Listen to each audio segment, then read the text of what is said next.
Hello, I'm Crusaden Emperas. I'm 18 years old from Carmona, Cavite. I'm currently a criminology student at University of Perpetual Health System, Laguna.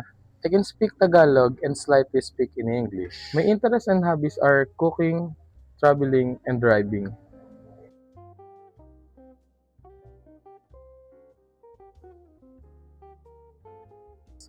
I'm hardworking, dedicated, determined, and disciplined.